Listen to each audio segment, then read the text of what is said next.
Well folks, it seems the District of Columbia has a fresh coat of paint, and with it, a fresh layer of controversy. The iconic Black Lives Matter mural, a powerful symbol of protest and solidarity, has been erased from the asphalt near the White House. Crews began the removal process on March 10, 2025, marking a somber end to a landmark display of public art and activism. The mural, spanning 2 blocks of 16th Street, became a global symbol of the movement for racial justice in 2020. Its removal, however, has ignited a firestorm of debate, raising questions about political pressure, freedom of expression, and the delicate balance of power in the nation's capital. The mural's removal was not unexpected.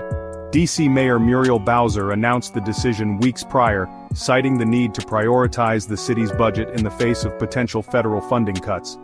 This explanation, however, has done little to quell the outrage and disappointment expressed by many D.C. residents and activists. They view the removal as a direct response to pressure from congressional Republicans, who have long criticized the mural as divisive and anti-police. This move has reignited concerns about 𝐷.𝐐_'s lack of full autonomy and its vulnerability to the whims of a Congress that often seems more interested in scoring political points than representing the needs of its residents. Mayor Bowser, facing a Republican-controlled Congress and a second-term Trump presidency, has found herself in a precarious position. On one hand, she has consistently voiced her support for the Black Lives Matter movement and defended the mural's creation in 2020 as a powerful expression of the district's values. On the other hand, she is tasked with governing a city that relies heavily on federal funding and faces constant threats to its limited autonomy. The decision to remove the mural, she argues, was driven by a need to protect 𝐷.𝐐_'s financial interests and avoid further conflict with a hostile Congress. Bowser's critics, however, argue that her decision represents a capitulation to political pressure and a betrayal of the principles the mural represents. They point to the timing of the removal, coinciding with renewed Republican efforts to undermine 𝐷.𝐐_'s self-governance, as evidence that this was a politically motivated decision. The Bowser Act, a bill introduced by congressional Republicans that seeks to revoke 𝐷.𝐐_'s Home Rule Act, looms large over this debate. This act, if passed, would strip D.C. residents of their limited self-governing rights and place the city directly under federal control. The removal of the mural in this context can be seen as a preemptive concession, a way to appease a Congress eager to assert its dominance over the district. To truly understand the significance of the mural's removal, we need to rewind back to the summer of 2020. The nation was reeling from the murder of George Floyd, and protests against police brutality and racial injustice erupted across the country. D.C. became a focal point of these demonstrations, with thousands taking to the streets to demand change. It was against this backdrop of anger, grief, and a desperate yearning for justice that the Black Lives Matter mural was born. Commissioned by Mayor Bowser herself, the mural was more than just a visual spectacle. It was a bold declaration of solidarity with a movement and a community crying out for recognition and equality.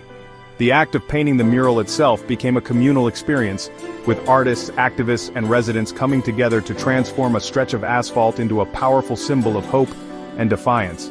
For many, it served as a constant reminder of the ongoing fight for racial justice, a beacon of hope in a city grappling with its own legacy of racial inequality. The removal of the Black Lives Matter mural goes beyond the symbolism of the artwork itself. It lays bare the precarious nature of 𝐷.𝐐_'s autonomy and the ongoing struggle for full representation and self-determination. With no voting representation in Congress and a federal government that seems intent on exerting its control, D.C. residents are left with a stark choice: appease those in power, or risk losing even more control over their own city. The planned replacement murals, while intended to showcase the city's diversity and artistic talent, do little to address the underlying issues of disenfranchisement and power imbalances.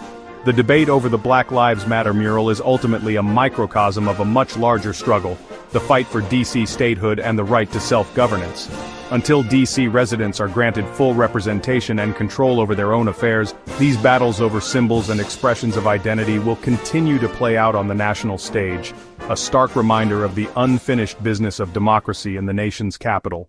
Hey, we all want to scale our business. Hey, I have the answer for you today to help you do that. If you're looking to scale from 5, 6, even 7 figures and beyond, book called Be Good, Be Brief, Be Gone.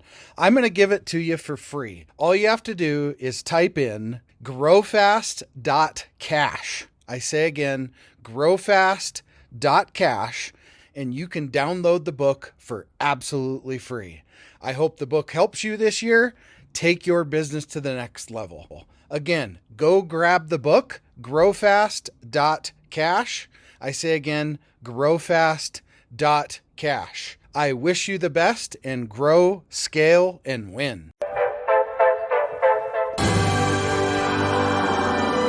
There it is. Magnum.